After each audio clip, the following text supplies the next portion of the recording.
seaboard of the United States has begun. Virginia has experienced flooding and strong winds, while hundreds of thousands in neighboring states have been ordered to evacuate. 50 million Americans are bracing for Sandy's impact.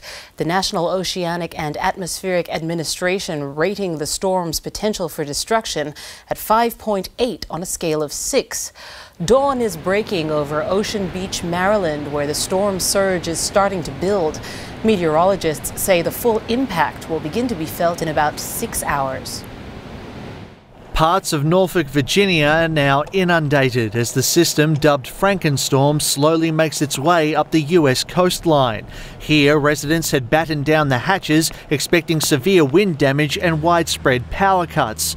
The scene isn't much better in neighbouring Maryland, where officials say the conditions will linger for at least the next 36 hours. What you're going to see is likely a lot of downed power lines. Now, when power is out in a big metropolitan area, that means getting the emergency services and the utility companies to those areas without power is going to be difficult. With the storm packing winds of more than 120 kilometres per hour, New York residents aren't taking any chances.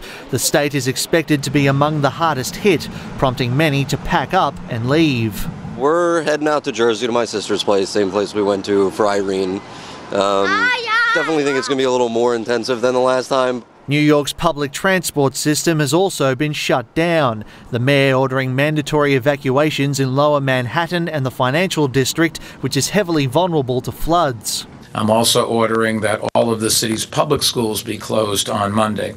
Now, first, as to the evacuation zone, let me stress that we are ordering this evacuation for the safety of the approximately 375,000 people who live in these areas. Sandy's conditions are said to be intensifying by the hour.